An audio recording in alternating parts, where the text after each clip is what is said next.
बहुत बहुत शुभकामनाएं। धन्यवाद श्रीमान। संवाद के इस कार्यक्रम को आगे बढ़ाते हुए मैं आपसे सविनय निवेदन करती हूँ कि राष्ट्र सेवा हेतु तत्पर हम परीक्षा विधा परिवीक्षाधीन अधिकारियों को संबोधित कर हमारा मार्गदर्शन करें।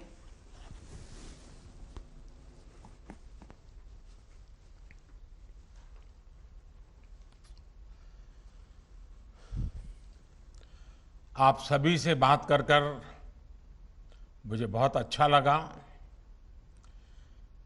मेरा हर साल ये प्रयास रहता है कि आप जैसे युवा साथियों से बातचीत करूं, आपके विचारों को लगातार जानता रहूं, आपकी बातें, आपके सवाल, आपकी उत्सुकता मुझे भी भविष्य की चुनौतियों से निपटने में मदद करती है।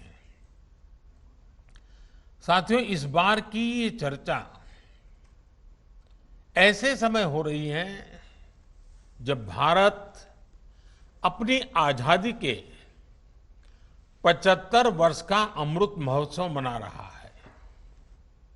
इस साल की 15 अगस्त की तारीख अपने साथ आजादी की 75वीं वर्षगांठ लेकर के आ रही है।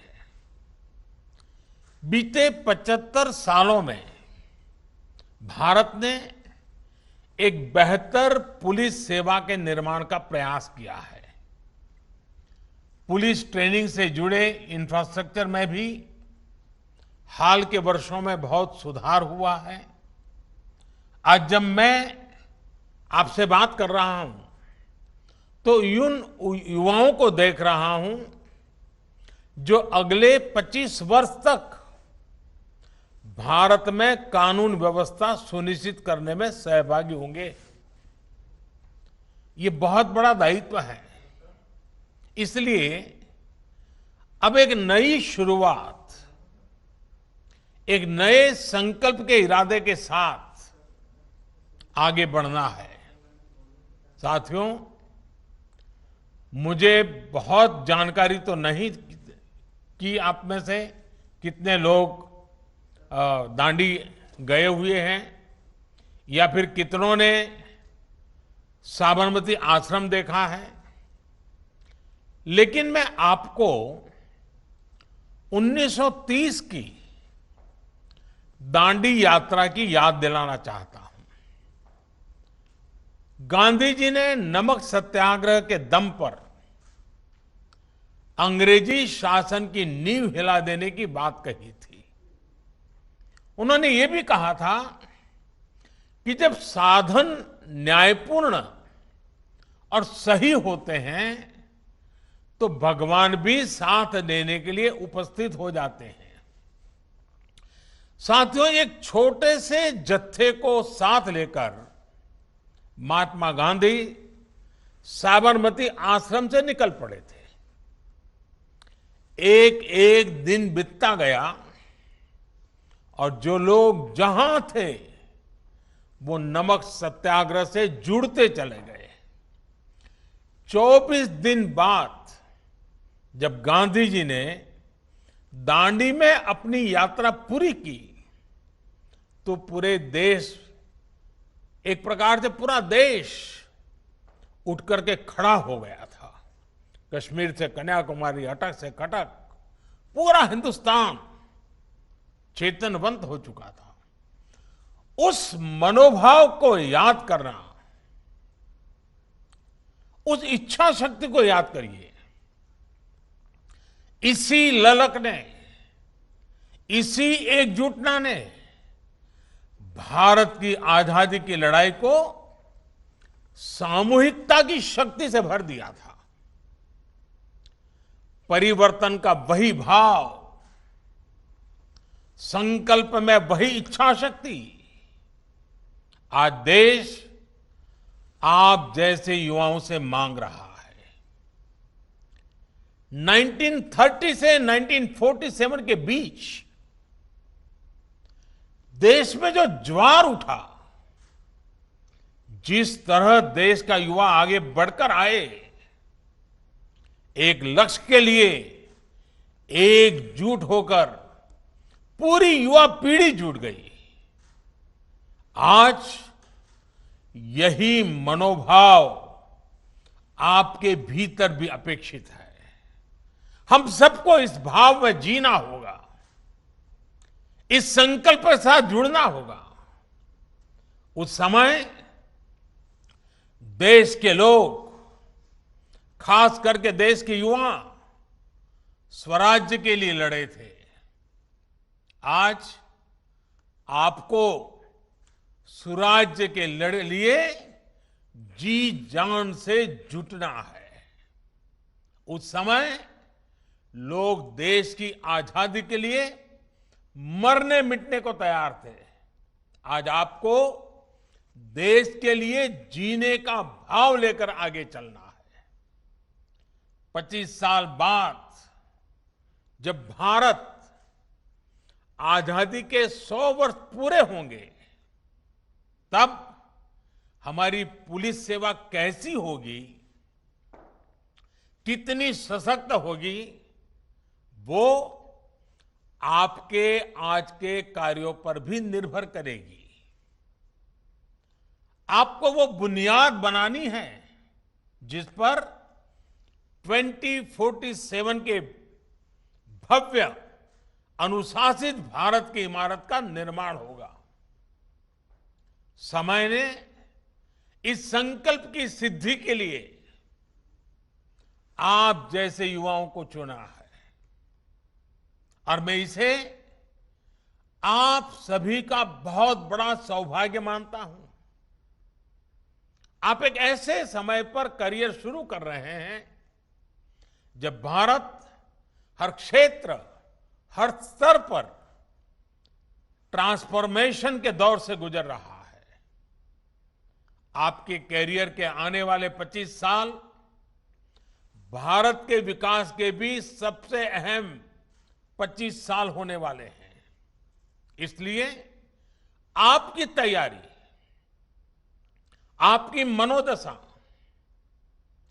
इसी बड़े लक्ष्य के अनुकूल होनी चाहिए। आने वाले 25 साल आप देश के अलग अलग हिस्सों में अलग अलग पदों पर काम करेंगे, अलग अलग रोल निभाएंगे। आप सभी पर एक आधुनिक, प्रभावी और संवेदनशील पुलिस सेवा के निर्माण की एक बहुत बड़ी जिम्मेदारी है। और इसलिए आपका हमेशा ये याद रखना है कि आप 25 साल के एक विशेष मिशन पर हैं और भारत ने इसके लिए खास तौर पर आपको चुना है। साथियों, दुनिया भर के अनुभव बताते हैं कि जब कोई राष्ट्र विकास के पथ पर आगे बढ़ता है तो देश के बाहर से और देश के भीतर से चुनौतियां भी उतनी ही बढ़ती हैं। ऐसे में आपकी चुनौती टेक्नोलॉजी डिसरप्शन के इस दौर में पुलिसिंग को निरंतर तैयार करने की है। आपकी चुनौती क्राइम के नए तौर तरीकों को उससे भी ज्यादा इनोवेटिव तरीके से रोकने की है। विशेष रूप से साइबर सिक्योरिटी को लेकर नए प्रयोगों, नए रिसर्च और नए तौर तरीकों को आपको डेवलप भी करना होगा और उनको अप्लाई भी करना होगा। साथियों, देश के संविधान ने, देश के लोकतंत्र ने जो भी अधिकार देशवासियों को दिए हैं, जिन कर्तव्यों को निभाने की अपेक्षा की है, उनको सुनिश्चित करने में आपकी भूमिका अहम है। और इसलिए आपसे अपेक्षाएं भी बहुत रहती हैं। आपके आचरण पर हमेशा नजर रहती है। आप पर दबाव भी बहुत आते रहेंगे। आपको सिर्फ पुलिस थाने से लेकर पुलिस हेडक्वार्टर की सीमाओं के भीतर ही नहीं सोचना है।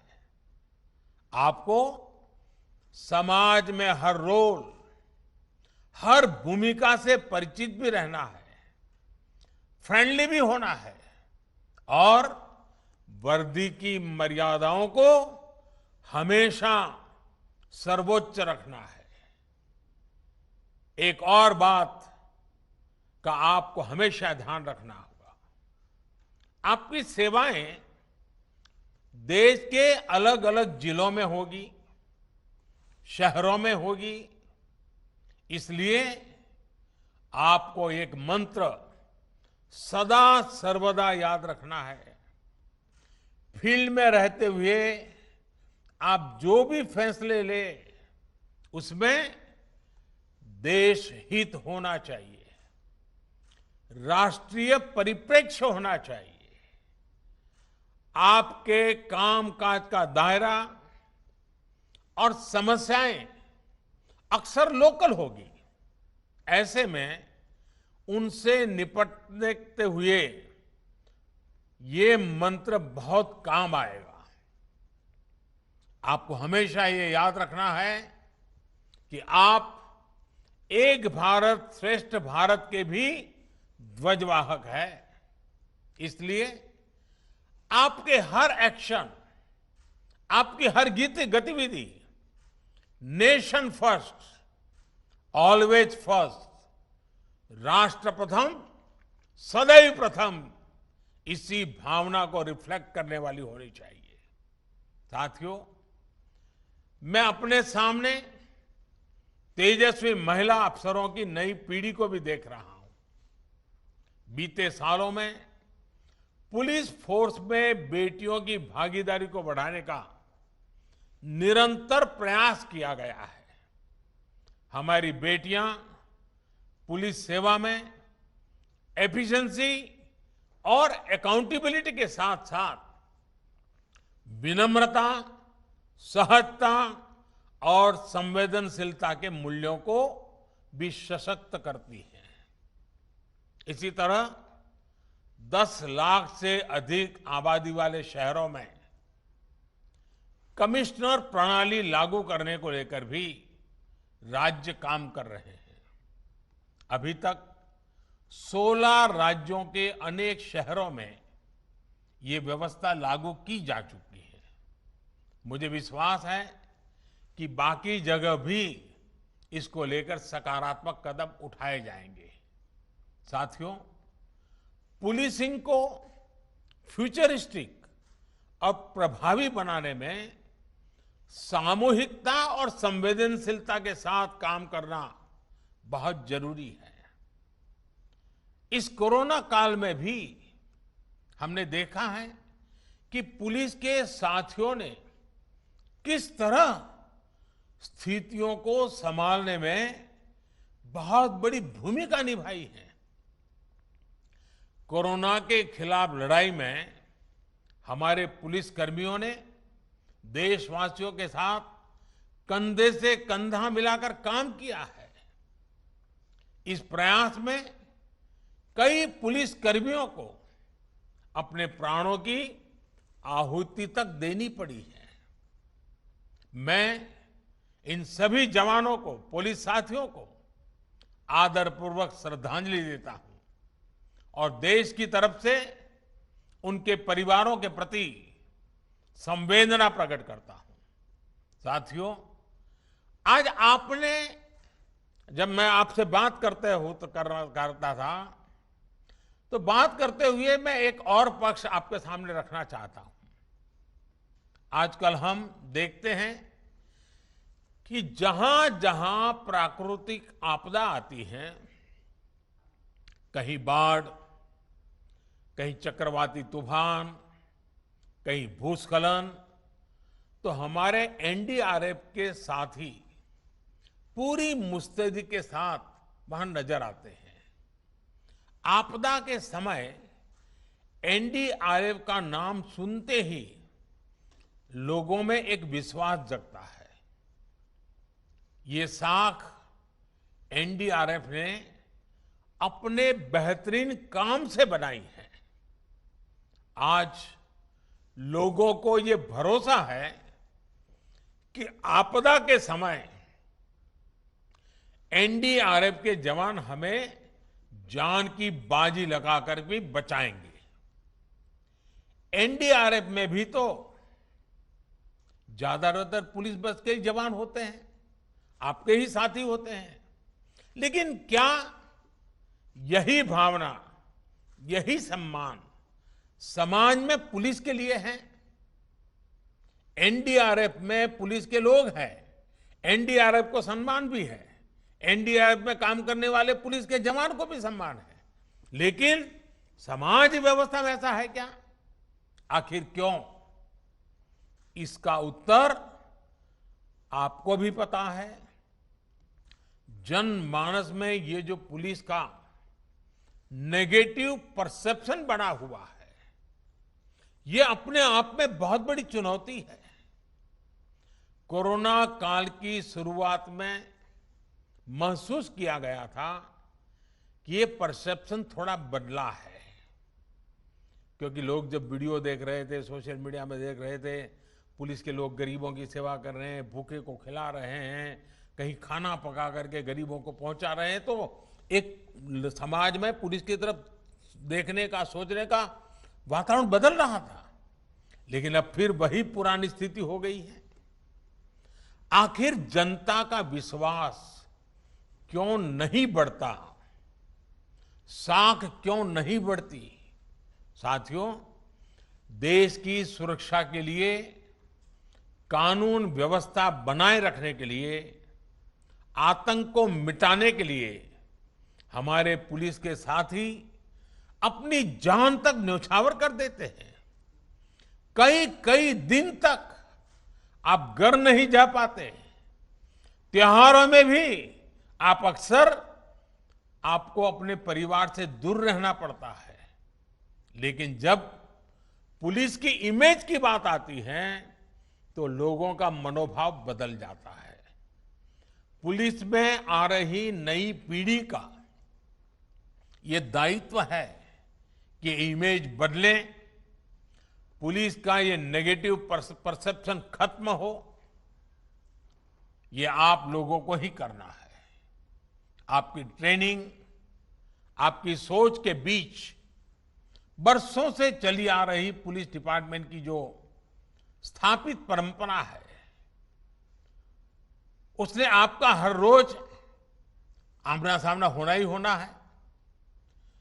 सिस्टम आपको बदल देता है या आप सिस्टम को बदल देते हैं, ये आपकी ट्रेनिंग, आपकी इच्छा शक्ति और आपके मनोबल पर निर्भर करता है। आपके इरादे कौन से हैं? किन आदर्शों से आप जुड़े हुए हैं? उन आदर्शों की परिपूर्ति के लिए कौन संकल्प लेकर के आप चल रहे हैं, वही मैटर करता है आपके व्यवहार के बाबत में। ये एक तरह से आपकी एक और परीक्षा होगी और मुझे भरोसा है आप इससे भी सफल होंगे, जरूर सफल होंगे। साथियों, यहां जो हमारे पड़ोसी देश के युवा अफसर हैं, उनको भी मैं बहुत बहुत शुभकामनाएं देना चाहूंगा। भूटान हो, नेपाल हो, मालदीव हो, मॉरिशस हो, हम सभी सिर्फ पड़ोसी नहीं हैं, बल्कि हमारी सोच और सामाजिक ताने बाने में भी बहुत समानता है। हम सभी सुख दुख के साथी हैं। जब भी कोई आपदा आती है, विपत्ति आती है, तो सबसे पहले हम ही एक दूसरे की मदद करते हैं। कोरोना काल में भी हमने ये अनुभव किया है। इसलिए आने वाले वर्षों में होने वाले विकास में भी हमारी साझेदारी बढ़ना तय है। विशेष रूप से आज जब क्राइम और क्रिमिनल सीमाओं से परे हैं, ऐसे में आपसी तालमेल और ज्यादा जरूरी है। मुझे विश्वास है कि सरदार पटेल एकेडमी से इस एकेडमी में बिताए हुए आपके ये दिन आपके कैरियर, आपके नेशनल और सोशल कमिटमेंट और भारत के साथ मित्रता को प्रगाढ़ करने में भी मदद करेंगे। एक बार फिर आप सभी को बहुत बहुत शुभकामनाएं। धन्यवाद।